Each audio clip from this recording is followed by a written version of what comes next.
வெண்முரசு. குருதிச்சாரல் 54. வாசிப்பது சந்தீப். சிற்றவைக் கூடத்தில் நின்ற வாயில் காவலனிடம் பலந்தரை அவளில் எப்போதும் எழும் எரிச்சல் கலந்த குரலில் என் வரவை அறிவி என்றாள். எப்போதும் ஆடையில் ஒரு பகுதி அவள் உடலில் இருந்து சரிந்து எரிச்சலைதான் வாங்கிக் கொள்ளும். அன்று அவளுடைய தலையாடை சரிந்தபடியே இருந்தது. உச் என ஒலியெழுப்பி அவள் அதை இழுத்து அமைத்தாள். எரிச்சலுடன் அமைப்பதனாலேயே அது கொண்டைமேல் சரிவர அமையாமல் முன்னால் இழுபட்டது. அவள் கை தூக்கிய போது மீண்டும் சரிந்தது.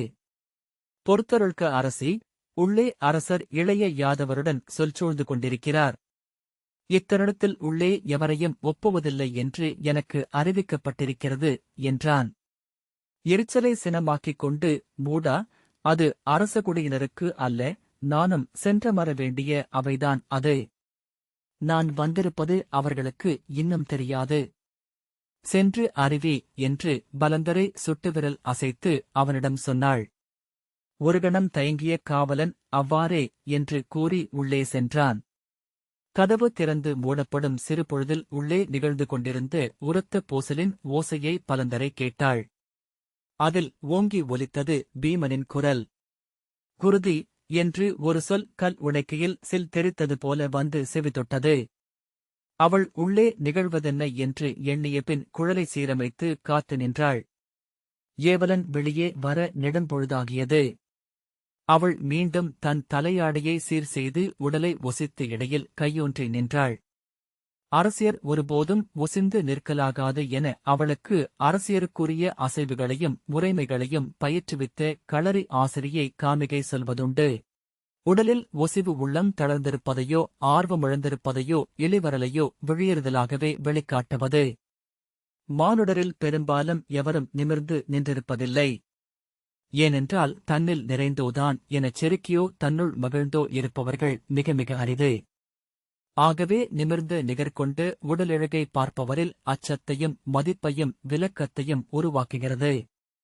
அதை பயின்று அடைவதே படைக்கலப் பயிற்சியில் முதன்மையானது. உடலை நேர்நிற்க பயிற்றினால் உள்ளமும் அதை நடிப்பதை உணர முடியும். ஆனால் அவளுக்கு படைக்கலம் உடலுடன் இயையவில்லை. வாழ்வீச்சு அவள் கையின் முழு விசையையும் எடுத்துக் கொண்டது. வாள் சுழல்வதற்கு காற்றை கிழிக்கும் அளவுக்கு விசையை மட்டுமே கை அளிக்க வேண்டும். உள்ளம் வாளைத் தூக்கி சுழற்றுமென்றால் உடலுறுப்புகள் அனைத்தும் விரைவிலேயே சோர்வுறும். அரை நாழிகை கூட வாள் கையில் நிற்காது என்று காமிகை சொன்னாள்.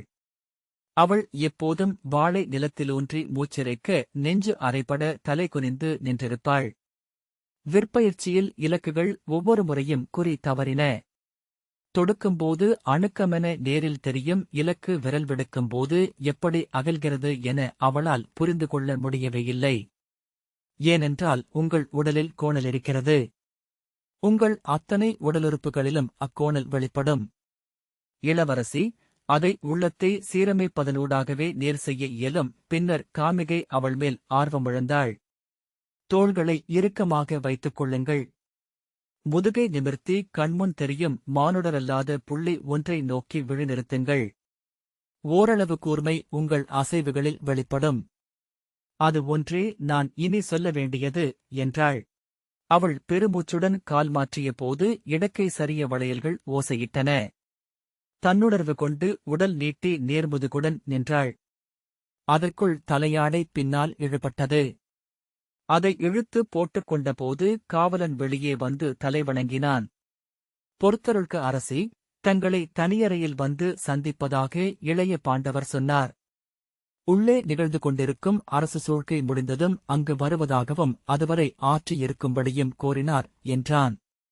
பலந்தரை உரத்த குரலில் அவரிடம் சொல்விளையாட நான் வரவில்லை. நான் இளைய யாதவரிடம் மட்டுமே பேச வந்தேன். உள்ளே சென்று காசி நாட்டு இளவரசி பலந்தரை அவரிடம் பேச விரும்புவதாக இளைய யாதவரிடம் கூறுக என்றாள்.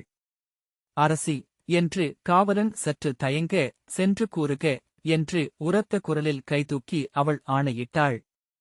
அவன் சலிப்புடன் விழிதாழ்த்தி தலைவணங்கி கதவைத் திறந்து உள்ளே சென்றான். எழுந்த சினத்தை உடலெங்கும் பரவவிட்டு பற்களை இறுக கடித்து கண்மூடி ஒவ்வொரு கணமாக அவள் கடந்து சென்றாள். கதவு திறந்து மூடிய இடைவெளியில் மீண்டும் பீமனின் குரல் பழி என துள்ளி விழுந்தது. அவள் காத்து நின்றபோது உள்ளே நிகழ்வதென்ன என உளமோட்டினாள். மீண்டும் நெடுநேரமாகியது. அவள் கால் மாற்றிக் கொண்டாள். கதவு திறக்கும் ஓசையில் சற்று திடுக்கிட்டாள். காவலன் உள்ளே வருக, அரசி என்றான். அவள் மீண்டும் தன் ஆடையைத் திருத்தி மேலாடையைச் சுழற்றி தோளிலிட்டபடி உள்ளே சென்றாள். அவன் முறைமைச் சொல் எதையோ விட்டுவிட்டான் என்னும் உணர்வு எழுந்ததுமே அவள் மீண்டும் கூத்துருவாக்கிய தன்னிலையை இழந்தாள். நடை நெளிய பற்களைக் கடித்தபடி நடந்து கூடத்திற்குள் சென்று நின்றாள். சொல்சூழ் அவையில் யுதிஷ்டிரர் மையமாக பீடத்தில் அமர்ந்திருக்க அவருக்குப் பின்னால் சிறு பீடங்களில் நகுலனும் சகதேவனும் அமர்ந்திருந்தனர். நேர் எதிரில் இளைய யாதவர் பிறிதொரு பீடத்தில் அமர்ந்திருந்தார். அவருக்குப் பின்னால் அர்ஜுனன் வேறெங்கோ நிலைத்த நோக்குடன் இருந்தான். சாளரத்தோரம் கைகளை மார்பில் கட்டியபடி பீமன் நின்றான். அவள் உள்ளே நுழைந்ததும் பீமனின் விழிகளைத்தான் சந்தித்தாள். நெஞ்சு திடுக்கிட விலக்கிக் கொண்டு யுதிஷ்டிரரை அணுகி தலைவணங்கினாள். அவைக்குள் நுழைந்தபோது பாண்டவர்களின் முகங்கள் கலங்கியும் சிவந்தும் இருப்பதை, பீமன் நிலையெழுந்தவனாக உடல் ததும்ப அசைந்து கொண்டிருப்பதை பலந்தரை கண்டாள். அதுவரை அங்கு பேசப்பட்டது குந்தியின் மாண்பை அவையில் துரியோதனன் இழிவு செய்ததைப் பற்றித்தான் என்றும் அவர்களின் உளக்குதிப்புகளை இளைய யாதவர் தன் சொல்சூழ்கையால் வென்றுவிட்டிருக்கிறார் என்றும் உணர்ந்தாள். அதற்கடுத்த சொல்லுக்குச் செல்ல அவர்கள் தவித்துக் கொண்டிருந்தனர் என்று தோன்றியது. அவள் இளைய யாதவரை வணங்கி, நான் தங்களிடம் சில வினாக்களை உசாவவே வந்தேன் என்றாள். பீமன் உரத்த குரலில், அதற்கான இடமல்ல இது. நாங்கள் முதன்மை அரசு நடவடிக்கைகள் சில குறித்து இங்கே சொல்சூழ்ந்து கொண்டிருக்கிறோம் என்றான். ஆம், அறிவேன். எதுவரைக்கும் உங்கள் சொல் செல்லும் என்றும் அறிவேன். அதைத்தான் இளைய யாதவரிடம் பேச வந்தேன் என்றாள் பலந்தரை. அவ்வாறு தலை நிமிர்ந்து துடுக்காகப் பேசியது அவளுக்கே தன்னம்பிக்கையை அளிக்க, உங்கள் அவையில் இதுவரை பேசப்பட்டதென்ன என்றும் நான் அறிவேன். இப்போதல்ல, சென்ற 17 ஆண்டுகளாக என்றாள். அந்த அவையில் திருப்பதி இல்லை என்பது அதன் பின்னரே அவள் உள்ளத்தில் உரைத்தது. அவளிடம் கூடிய அந்நிமிர்வு அதனால்தானா என ஆழத்திலொன்று வியப்பு கொண்டது. அவ்வாறு அறிந்திருப்பீர்களெனில் நன்று அரசி. தாங்கள் தங்கள் குழுனர் மேல் எத்தனை பற்று கொண்டிருக்கிறீர்கள், எவ்வளவு அணுகியறிகிறீர்கள் என்பதையே அது காட்டுகிறது என்று இளைய யாதவர் சொன்னார். அமர்க, தாங்களும் இச்சொற்சூழ்கையில் கலந்து கொள்வது நன்றுதான். அந்த இன்சொல் அவளை உள்ளூர தளரவே செய்தது. மூச்சிறைக்க சுற்றும் பார்த்தாள். அங்கு பீடம் ஏதுமில்லை. நகுலன் எழுந்து விலகி அவளுக்கு பீடமளிக்க அதில் சென்று அமர்ந்து கொண்டாள். இளைய யாதவர், அரசி, இங்கு என்ன நடந்து கொண்டிருக்கிறது என்றால் என்று தொடங்க, ஆம், நான் அறிவேன். இனி என்ன செய்வதாக இருக்கிறீர்கள் என்று மட்டுமே அறிய விழைகிறேன் என்றாள். மீண்டும் சினமெறியத் தொடங்கியபோது அகத்தளர்வைக் கடந்து தன்னை கூர்த்துக் கொண்டாள். இளைய யாதவர், தாங்கள் அறிந்திருப்பீர்கள் அரசி, அஸ்தனபுரி போர் அறிவிப்பு செய்துவிட்டது. பாண்டவர்கள் மீது மட்டுமல்ல, பாரத வருஷத்தின் க்ஷத்திரியர்கள் அல்லாத பிற கொடிகள் அனைத்திற்கு மீதும். இப்போது நம்மிடம் முதன்மை க்ஷத்திரிய அரசிகள் எதுவுமில்லை. ஆனால் க்ஷத்திரியர்களை நம் பக்கம் கொண்டுவர முடியாது என்றும் அதற்கு பொருளில்லை. நாம் இணையான படைக்கூட்டை அமைக்க முடியும். பெருவீரர்களால் அப்படை நடத்தப்படுமெனில் அது வெல்லும் திறன் கொண்டதே. ஆகவே அஞ்சி எதையும் முடிவெடுக்க வேண்டியதில்லை. நாம் இறுதி முடிவெடுப்பதற்குள் இன்னும் ஒருமுறை முயலலாம் என்றே எண்ணுகிறேன் என்றார். என்ன முயற்சி? நான் உண்மையில் அறிய வந்ததே அதைத்தான் என்றாள் பலந்தரை. போர் ஒழிய என்ன செய்ய முடியும் என்பதை குறித்து மட்டுமே நாங்களும் பேசிக் கொண்டிருக்கிறோம் என்றார் இளைய யாதவர். பலந்தரை ஏளன சிரிப்புடன், போர் அறிவிப்புக்குப் பின் போர் தவிர்த்தல் பற்றி பேசுகிறீர்கள், நன்று என்றாள். ஏளனம் ஓர் வழிச்சிற்பமாக நீடிக்க இதழ்களை சுழித்து வைத்திருப்பது உகந்த வழி என அவள் கற்றிருந்தாள். நாளை போர்க்களத்திலும் நின்று அதைக் குறித்து பேசுவீர்கள் போலும். தலை கொய்யும் முன் அவர்கள் அதை செவிகொண்டால் நன்று. உயிருடன் ஒளிந்து காட்டுக்குள் ஓடி வாழ முடியும். அதற்குரிய பயிற்சியையும் எடுத்துவிட்டார்கள் என்றாள். இளைய யாதவர் வாயெடுப்பதற்குள் பீமன், உன்னுடைய நச்சுச் சொற்களை கேட்பதற்காக இங்கு நாங்கள் அமர்ந்திருக்கவில்லை. எழுந்து வெளியே போ என்றான். பலந்தரை அவனை நோக்கி திரும்பி, இந்த அவை அரசரால் நடத்தப்படுகிறது, இளைய யாதவரால் எதிர்கொள்ளப்படுகிறது என்று அறிந்தேன். அதை நம்பியே இங்கு வந்தேன். இதை எவர் நடத்துவதென்று தெளிவடைந்தால் மேலே பேச முடியும் என்றாள். பீமன், வெளியே போ. இல்லையேல் உன்னை வெளியேற்ற என்னால் இயலும். போ வெளியே என்று கையை ஓங்கியபடி அருகணைய யுதிஷ்டிரர் திரும்பி, இளையவனே, அமைக என்றார். பீமன் எழுந்த கை தணிய, இவள் யாரென்று உங்களுக்குத் தெரியும், மூத்தவரே. இவள் அன்னையும் சிறுமதியர். பெரிதென்றும் சிறந்தது என்றும் எதுவும் அறியாது வளர்க்கப்பட்டவள் இவள் என்றான். இது உங்களுக்குள் பேச வேண்டியது, அவையில் எழவேண்டிய சொல் அல்ல என்று சகதேவன் கடுங்குரலில் சொல்ல, பீமன் தணிந்து விழுதாழ்த்தி கைகளை அசைத்து, அவ்வாறென்றால் நான் செல்கிறேன். இந்த அவையில் நான் கூற ஏதுமில்லை என்றான். இளைய யாதவர், பொறுத்திருங்கள், இளைய பாண்டவரே என்று மெல்லிய குரலில் சொன்னதும், ஆம் என்று தலைவணங்கி பீமன் மீண்டும் சாளரத்தருகே சென்று கைகளை கட்டிக்கொண்டான். வெளியே நோக்கியபடி உடலின் ஒவ்வொரு தசையிலும் சினம் வெளிப்பட நின்றான். இளைய யாதவர் பலந்தரையிடம், காசி நாட்டரசி, போரறிவிப்பு என்பது போருக்கான முதல் நடவடிக்கை என்பது மெய்தான். ஆனால் அதைத் தொடர்ந்து பிறிதொரு முதன்மை சடங்கு உள்ளது. வைதிகர் அவையைக் கூட்டி பெருவேள்வி ஒன்றை குறிப்பது. போர்வெற்றிக்கென தெய்வங்களை அவி கொடுத்து நிறைவடையச் செய்து உடன்கொள்வது. அதில் பங்கெடுக்கும் வேந்தர்களே படைக்கூட்டின் முதன்மை பொறுப்பைக் கொள்ள முடியும். அஸ்தனபுரியில் அத்தகைய வேள்வி ஒன்று இன்னும் 7 நாட்களில் நிகழவிருக்கிறது. அனைத்து குலங்களைச் சார்ந்த அந்தணர்களையும் அஸ்தனபுரியின் அமைச்சர்கள் அழைத்து வந்து கொண்டிருக்கிறார்கள். அங்கு நிகழவிருப்பது அதர்வ நெறிப்படி ஒரு மாபெரும் பொது வேள்வி என்றார். அந்த வேள்விச்சாலையின் அந்தணர் அவையில் இப்போரின் தேவையையும் நெறிகளையும் க்ஷத்திரியர்கள் முறைப்படி அவர்களுக்கு விளக்க வேண்டும். அந்தணர் அதை ஏற்று வாழ்த்துச் சொல் உரைக்க வேண்டும். அவர்களால் அதர்வ வேதம் போதப்பட்டு மகாபூத வேள்வி நிகழ்த்தப்பட வேண்டும். பிறகுதான் குலதெய்வங்களுக்கு குருதிப்பலி அளித்து, படைக்கலங்களுக்கு குருதி தொட்டு குறியிட்டு, போருக்கு கிளம்ப முடியும் என்று இளைய யாதவர் சொன்னார். இனி அந்தணர்களிடம் சென்று சொல்லாடவிருக்கிறீர்களா என்று பலந்தரை கேட்டாள். அதைவிட அங்கு போர் முரசரையும் சூதர்களிடம் சென்று பேசலாம். அவர்கள் முழைக்கோலைச் சுழற்றி அடிக்காவிடில் முரசுகள் முழங்காது, படை எழுகையும் நிகழாது. புன்னகைத்து, சினத்தில் சரியாக இளிவரல் சொல்லெடுக்க பயின்றுள்ளீர்கள், அரசி என்று இளைய யாதவர் சொன்னார். தேவையென்றால் போர் முரசு கொட்டும் சூதரிடமும் பேச முடியும். பெரும்போர்கள் மிகச்சிறிய தொடக்கங்களைக் கொண்டுள்ளன. சிறிய தடைகளை அவற்றை நிறுத்தவும் கூடும். மலையிறங்கி வரும் பெரும்பாறைகள் சிறுகல்லால் தடுக்கப்பட்டு 1000 ஆண்டு காலம் சரிவில் நின்றிருப்பதை நீங்கள் கண்டிருப்பீர்கள் என்றார். பலந்தரை, அணிச்சொல்லாட நான் இங்கு வரவில்லை. இங்கு என்ன முடிவெடுக்கப்பட்டுள்ளது என்றாள். இறந்துண்ணும் அந்தணரிடம் சென்று கையேந்தும் முடிவு அல்ல என்று நம்புகிறேன். எடுக்கப்பட்டுள்ள முடிவு என ஏதுமில்லை. என் கருத்து ஒன்றை முன்வைத்தேன், பேசத் தொடங்கினோம் என்றார் இளைய யாதவர். அந்தணர் அவைக்கு சாந்திபனியின் தத்துவ ஆசிரியராக நான் செல்லவிருக்கிறேன். அங்கிருக்கும் அந்தண முதல்வர்களை வேறு சொல் உசாவ அழைப்பேன்.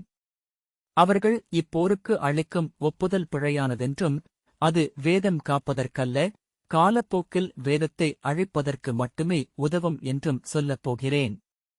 அவர்கள் ஒப்புவார்கள். குறைந்தது வேதம் காப்பதற்காக எழுந்தது அப்படை என்னும் அவர்களின் அறிவிப்பையாவது உடைத்துவிட்டு மீள்வேன் என்றார். பலந்தரை, இந்த தத்துவ பூசல்களால் என்ன பயன்? இந்த நிலத்தில் மண் விளைவதைவிட நா விளைகிறது என்றாள். பீமன் மீண்டும் பொறுமையில்லாது உடலசைவை எழுப்ப ஓரநோட்டத்தால் அதை அடக்கி புன்னகை மாறாமல் இளைய யாதவர் சொன்னார். அரசி, வேதம் காக்க எழுந்தது அப்படை என்னும் எண்ணம் உடைந்தால் எஞ்சியுள்ள க்ஷத்திரியர்களென தங்களை எண்ணி மயங்கும் சிறுகுடி அரசர்களை நம் பக்கம் இழுப்பது எளிதாகும். போர் எழுகையில் படை முதன்மை கொள்வதன் அடிப்படையிலேயே போர் முடிந்தபின் நிலம் பங்கிடப்படும். ஆகவே எப்பொழுது அவர்கள் படைநிறையை அறிவிக்கிறார்களோ அப்பொழுதே அங்குள்ள க்ஷத்திரியர்களிடம் பூசலும் தொடங்கும். அவ்வாறு ஊடி விலகுபவர்கள் சிலரை இப்பக்கம் நாம் இழுக்க முடியும். எவ்வகையிலாயினும் இந்த அந்தணர் அவையில் என் குரல் ஒலித்தாக வேண்டும். பலந்தரை மேலே சொல் எழக் குழப்பத்துடன் யுதிஷ்டிரரையும் சகதேவனையும் பார்த்தாள். தாங்கள் வந்ததும் நன்றே, அரசி. நாங்கள் பேசிப் பேசி முட்டிக் குழம்பிக் கொண்டிருந்தோம். தங்களிடம் பேசும் பொருட்டு எளிமையாக்கி சுருக்கியபோது எங்களுக்கே தெளிவு வந்தது என்று இளைய யாதவர் சொன்னார். யுதிஷ்டிரர் மெல்ல அசைந்து அமர்ந்து, யாதவனே, பலமுறை பல வைதிக அவைகளில் வேதமும் வேதாந்தமும் முட்டிக் கொண்டிருக்கின்றன. இத்தருணம் வரை இரு தரப்பிலிருந்தும் சற்றும் நிலை தாழ்ந்த சொல் எழவில்லை. இத்தருணத்தில் என்ன நிகழக்கூடும் என்றார். ஆம் அரசே, ஆனால் இதுவரை நிகழ்ந்த அனைத்து சொல்லாடல்களும் முடிவை முன் கண்டவை அல்ல. அவை அறிவுக் கருத்தாடல்களில் இரு தரப்பினரும் தங்கள் மிகச் சிறந்த நோக்குகளை அங்கே முன்வைக்கவே முயன்றிருப்பார்கள். அங்கே மெய்யை விட தங்கள் கூர்மதி வெல்ல வேண்டும் என்றே அனைவரும் எண்ணுவார்கள். எங்கேனும் சென்றடைந்தே ஆக வேண்டும் என்னும் தேவை அவர்களுக்கு இருக்கவில்லை. இப்போது அது இருக்கிறது. குருதி விடாய் கொண்ட பெருந்தெய்வமென 1000 கைகள் விரித்து அமர்ந்திருக்கும் போர்த் தெய்வத்தின் முன்னர் அமர்ந்து இச்சொல் சூழ்க்கை நிகழவிருக்கிறது. அந்தணரும் வைதிக முனிவரும் அறிந்த ஒன்றுண்டு.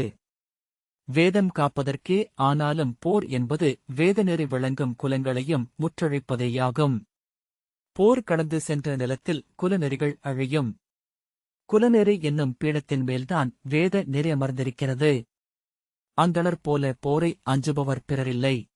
ஏனெனில் இந்த பெருமரத்தின் மலர்களில் தேனை மட்டும் உண்பவர்கள் அவர்கள் என்றார் இளைய யாதவர். அவையில் எழவிருக்கும் போரின் பேரழிவை முதலில் சொல்லி விரித்தபின் வேத வேதாந்தங்களுக்கு இடையேயான மெய்யான முரண்பாடென்ன என்பதை உணர்த்துவேன். பரம்பொருளுக்கும் பருப்பொருளுக்குமான முரண்பாடு அது. இரண்டும் ஒன்றே எனினும் இரண்டும் ஒன்றாகத் தெரியாது எனும் இடர். மாயையில் இரண்டென்றும் மெய்மையில் ஒன்றென்றுமான விளையாட்டு. அவர்களில் மிகச் சிலரேனும் அதை நோக்கி வர இயலுமென்றால் கூட நாம் வென்றவர்களாவோம். நடைமுறையில் இந்த போருக்கு உடனடியாக அவர்கள் ஒப்புதல் கொடுக்காமல் இருந்தாலும் கூட நமக்கு வெற்றியே.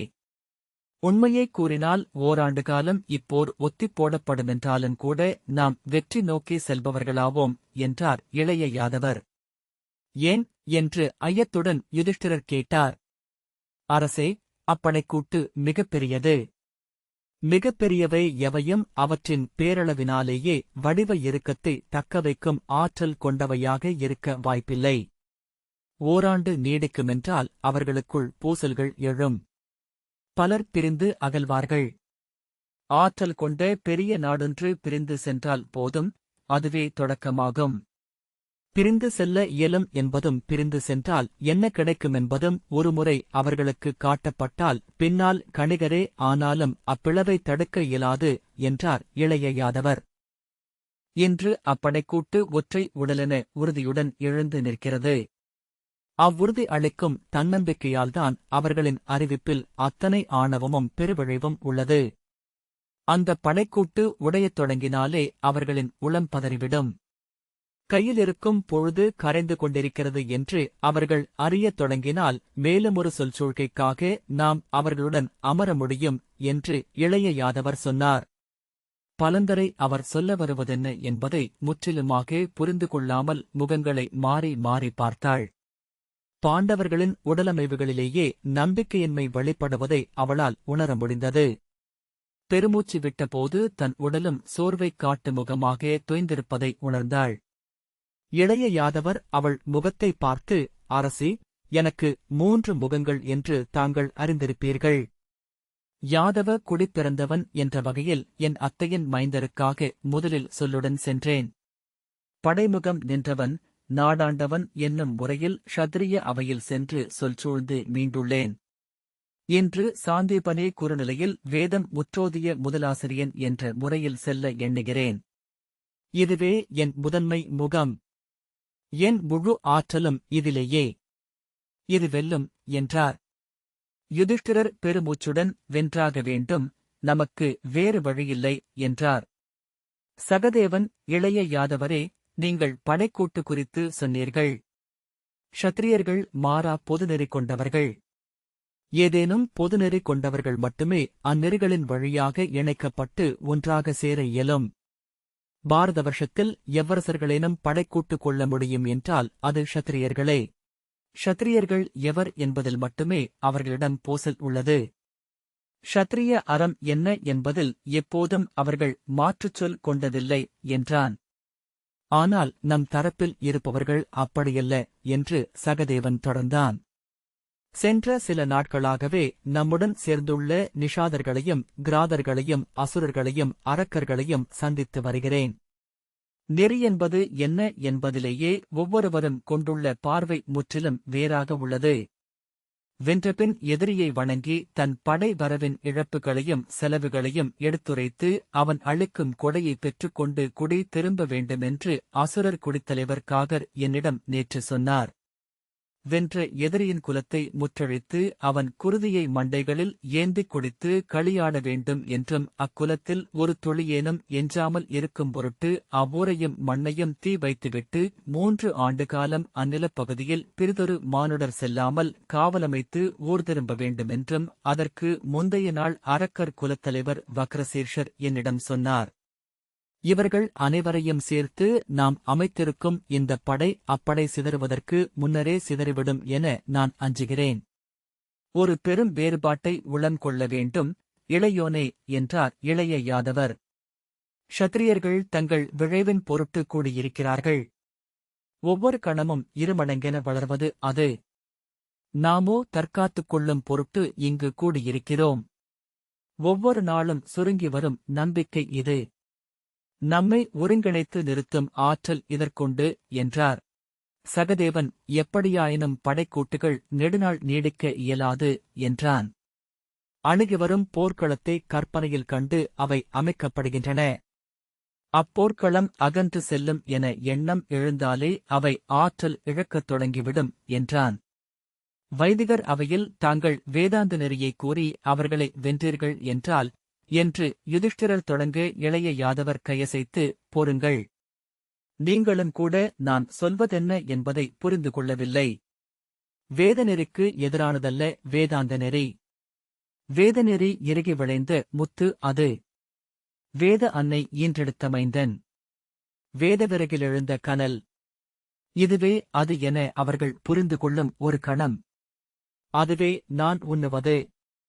அதன் பின் வேதாந்தத்திற்கு எதிரான போர் என்பது வேதத்திற்கு எதிரான போர் என்பதை அவர்களுக்கு புரிய வைத்துவிட முடியும் என்னால் என்றார். ஆனால் அவர்கள் வேதத்தால் வாழ்பவர்கள் என்று பீமன் திரும்பாமலேயே சொன்னான். வேதாந்தத்தை ஏற்று அவர்களுக்கு என்ன கிடைக்கப் போகிறது? வேதம் ஓதி அனலோம்பி எழும் வேள்விகளில் கொடை பெற்று செழிக்கும் குலம் அந்தணர். வேதாந்திகளாகிய நீங்கள் எரியோம்புவதில்லை. கொடை பெற்று செழிப்பதுமில்லை. அது நான் என அமர்ந்திருக்கிறீர்கள். நெய்க்கரண்டியையும் தர்ப்பையையும் கைவிட்டு தாங்களும் அவ்வாறே அமர்வதற்கு அந்தணர் எப்படி ஒப்புவார்கள்? இளைய யாதவர் ஆம் பாண்டவரே, தாங்கள் சொல்வது மெய். ஆனால் விண்ணில் செல்லும் பறவை கூட்டங்களை பாருங்கள். ஒற்றை உடலென அவை மிதந்து செல்கின்றனவென்றாலும் முன் செல்லும் ஒரு பறவையின் சிறகசைவே அவற்றை திசை மேற்கொள்ளச் செய்கிறது என்பதை காண்பீர்கள். வைதிகர் இந்நாடெங்கும் பெருகியிருக்கும் பரப்பென்றாலும் அதன் மையமென அமைந்த பெருவெதிகர்கள் சிலரே. அவர்களையே வேத முனிவர்கள் என்கிறோம். நான் பேசவிருப்பது அவர்களிடமே என்றார். அவர்கள் வேதம் முற்றோதியிருப்பார்கள் என்பதனாலேயே தங்களை அறியாமலேயே வேதமுனையை வந்தடைந்திருக்கவும் செய்வார்கள். முரண்கொள்ளாமல் வேதம் கற்கவும் ஆழம் கலங்காமல் அதை முடிக்கவும் எவராலும் இயலாது. நிகர் நிலத்திற்கு வந்த பெருநதி என 8 திசைக்கும் ததும்பி விரியும் பெருக்கே வேதம். அதில் இல்லாத மெய்ய சாவல்களோ சொல்மோதல்களோ இல்லை. பெருமைக்கு நிகராக சிறுமையும் கொண்டது. ஒளிக்கு நிகராக இருளும் செறிந்தது. பார்க்கடல் கடைதலே வேதம் கற்றல் என்று வகுத்தனர் முன்னோர். அதிலிருந்து திரண்டு வரும் அமுதென்ன என்னும் வினா அவர்களுக்குள்ளும் இருக்கும். வண்ணங்கள் கலந்து வெண்மை எழுவது போல, திசைகள் சுழன்றால் மையம் சுழிப்பது போல ஒன்று அதற்குள் உறைந்திருக்க வேண்டுமென்று அவர்களும் அறிந்திருப்பார்கள். அதை அவர்களிடம் கூறுவோம். பலந்தரை முற்றிலும் அச்சொற்களிலிருந்து உளம் விலகிவிட்டிருந்தாள். அவள் கொண்டு வந்திருந்த சினம் முற்றாக கரைய தன் கால்களால் தரையில் விரிக்கப்பட்டிருந்த மரவுரி கம்பளத்தை நிமிண்டியபடி தலை சரித்து விழிசாய்த்து அமர்ந்திருந்தாள். எப்போது நிகழ்காலத்திலிருந்து விடுபட்டாலும் அவள் உள்ளம் காசி நாட்டுக்கு சென்று விடுவது வழக்கம். அவள் கங்கைக்கரை குறுங்காட்டில் கரையோரமாக நின்ற மரமொன்றின் வேர்ப்புடைப்பில் அமர்ந்து அலைகளை நோக்கிக் கொண்டிருந்தாள். தலையாடை முற்றிலுமாக சரிந்து அவள் சுருள்குழல்கற்றைகள் தெரிவதையும் அவற்றிலொன்று முகத்தின் மேல் விழுந்து காற்றிலாடி அவளை இளஞ்சிறுமி எனக் காட்டுவதையும் அவள் அறிந்திருக்கவில்லை. இந்த வாசிப்பை கேட்டதற்கு நன்றி.